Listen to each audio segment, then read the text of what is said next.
les hommes de Dieu ou les saints, même quand ils sont morts, c'est un cours pour recevoir le miracle, c'est un cours pour recevoir la guérison, c'est un cours pour ce qui s'appelle l'onction. Frères et sœurs, cette histoire d'onction, faites attention à cette histoire d'onction. On court après les hommes de Dieu. Oh, je veux recevoir son onction. Je veux recevoir son dos. Ainsi, Dieu n'est plus la source. L'onction qui donne l'onction, c'est qui? C'est Dieu qui donne l'onction. Alléluia. Qui donne les dons, c'est qui? Dieu. Qui donne la bénédiction, c'est qui? Dieu. Mais les gens, oh non, l'onction de cet homme de Dieu là. Bon, si l'homme de Dieu vous dit que l'onction qu'il a, c'est pour lui, il n'y a que lui-même et Dieu là-bas. Parce que il a peut-être honnête pour vous dire, l'onction que j'ai, c'est Dieu qui m'a donné. J'ai besoin de cette onction-là, tu vas auprès de Dieu. Hébreux chapitre 9, verset 22, verset 23.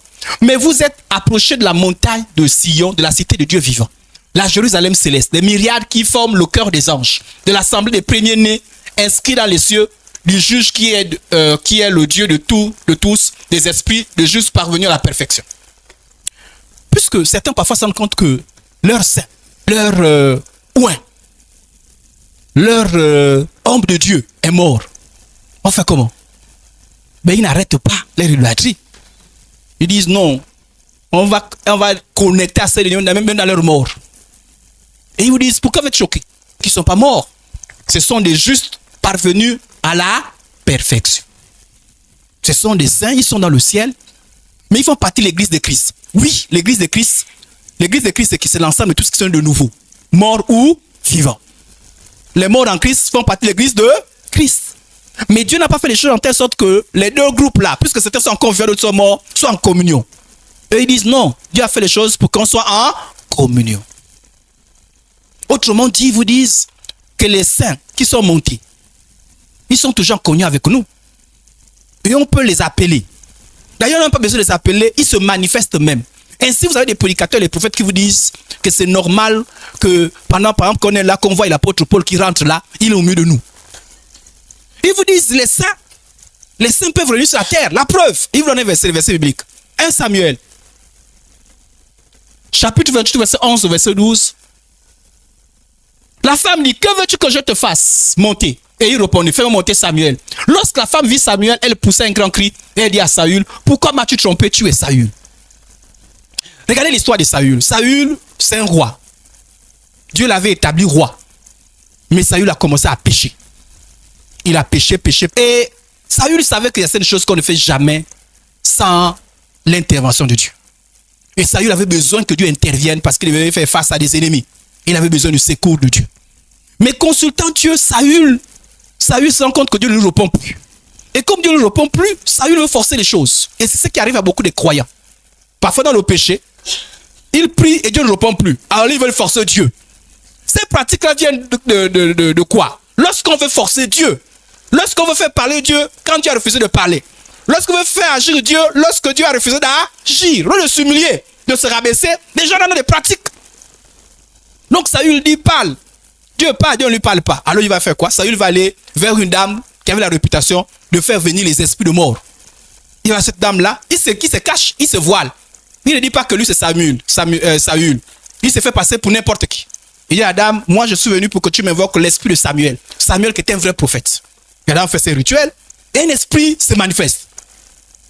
Et l'esprit dit, je suis Samuel. Et la dame dit, Et l'esprit dit à Saül qui était là, Saül, tu me troubles pourquoi? Donc, c'est à cause de l'esprit là que la dame se rend compte que, oh, mais celui qui est là, donc, c'est Saül qui est déguisé. Et les gens disent, vous voyez la dame là, elle avait une connaissance qui a fait venir Samuel. Toi aussi, moi aussi, si tu as une certaine connaissance, tu peux faire venir les saints pour que les saints agissent et travaillent pour toi. Et vous avez beaucoup de prédicateurs, voilà pourquoi ne soyez pas n'importe qui. Même d'autres qui vous disent, non, moi j'ai reçu l'onction. Quelqu'un va te dire, moi j'ai été consacré par Pierre. Waouh! Pierre est mort depuis, tu as consacré comment? Non, Pierre m'a consacré en vision. Il est venu et il m'a consacré. Un peu comme ces personnes qui disent, je détiens un pouvoir que mon grand-père m'a donné. Mais toi, tu n'as jamais vu le grand-père. Mais il m'a donné le rêve. Vous voyez, ça peut la même chose. Donc, quelqu'un qui a été homme de Dieu, en vision, par quelqu'un qui est censé être mort depuis, posez-vous la question, d'où vient son onction? Et c'est des enseignements qui sont donnés. Et ils vous disent, là, non. Dans ce texte-là, rien ne prouve que c'est le vrai Samuel. C'est-à-dire qu'après la résurrection de Jésus, il y a beaucoup de choses qui ont changé. N'oubliez pas que les saints étaient encore dans le séjour des morts. Ils n'étaient pas encore dans les lieux, dans la présence de Dieu. Je vais vous parler de ce qu'ils appellent les saints. Il y a ce que beaucoup de gens, beaucoup de hommes et de femmes de Dieu font comme pratique. Ils appellent ça l'onction des cimetières. Allez-y taper sur Internet, vous allez voir. En fait, c'est une pratique sur laquelle beaucoup de soi-disant hommes de Dieu et femmes de Dieu vont à la recherche de l'onction. Mais l'onction des personnes qui sont mortes. Par exemple, vous avez des gens qui disent que moi je cherche l'onction de Catherine Kuhlman. Catherine Kuhlman, c'était une femme de Dieu, pardon. Donc, vous voyez des gens, par exemple, qui vont sur la tombe de Catherine Kuhlman, s'allongent dessus, font des invocations, comme vous avez vu. Vous voyez, ça, c'est les tombes, hein? Voilà, c'est les tombes. Donc, ils vont là-dessus. C'est des pratiques que les gens font. Ils vont là-dessus. Pourquoi? Parce qu'ils veulent que l'onction qu'ils ont vu telle personne opérer vienne sur eux. Voilà pourquoi je vous dis c'est une histoire d'incrédulité. Ils n'ont plus la foi que Dieu. C'est-à-dire qu'ils n'ont plus la foi en Dieu. Qui donne l'onction? C'est Dieu. Alléluia. Mais ils ne s'attendent plus à Dieu. Ils n'espèrent plus en Dieu. Ils ont prié, ils ne voient pas l'onction. Ils voient les miracles, ils ne voient pas les miracles. Alors qu'est-ce qu'ils vont? Ils vont dans les tombes.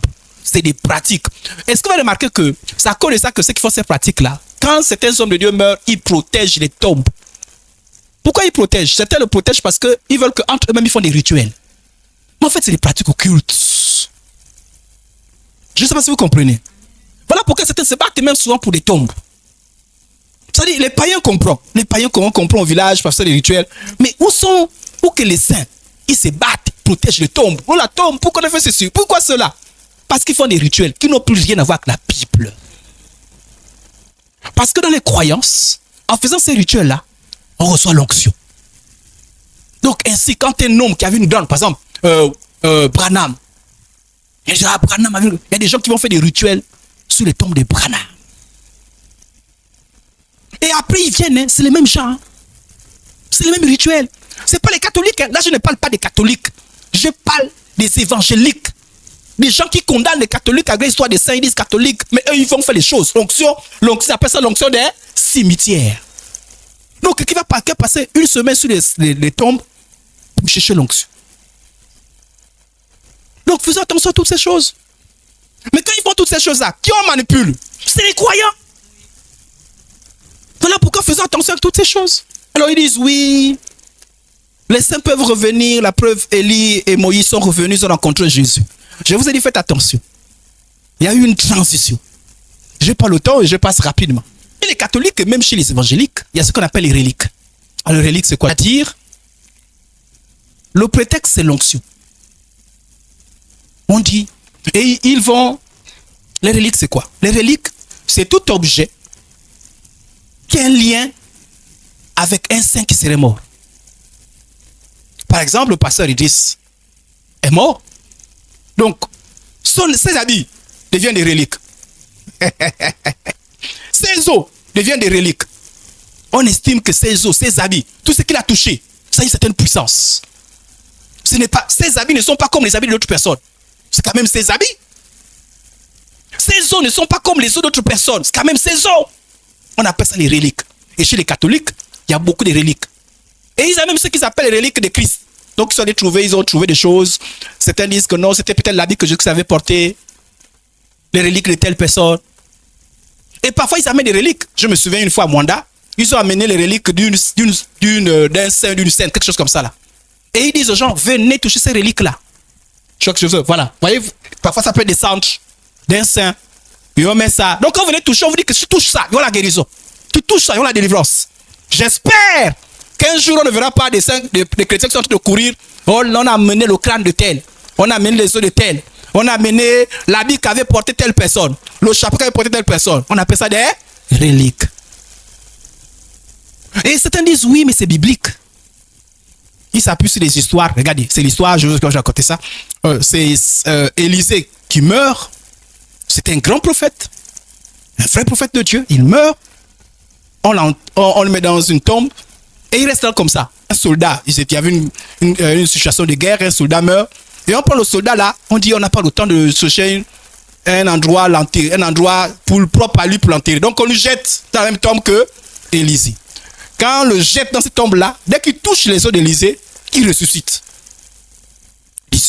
Je dis mais donc, les os des saints continuent à avoir l'onction. Donc, c'est là qu'ils tirent leur pratique. Si les os d'Élisée ont ressuscité morts, ça veut dire que les os des saints, il ne faut pas les traiter comme les autres os. Et vous avez des endroits où les os sont gardés. Et dans beaucoup de temples, surtout catholiques, il y a beaucoup de choses en rapport avec les reliques. Je ne sais pas si vous comprenez. C'est beaucoup de reliques. Et je vous ai dit, ces pratiques-là tirent les démons. Quand vous sortez de ce que dit la Bible, vous tombez dans le coup des démons. Nous sommes sensibilisés quand vous voyez ces choses-là, il faut fuir. Il n'y a pas de contact vers les morts. Hein? Voilà. Si on dit que Marie est morte, elle n'écoute pas les prières des saints, elle n'intervient pas en faveur des saints, c'est la même chose pour Paul, pour Pierre et pour tous les autres. Voilà. C'est la même chose, c'est le même principe.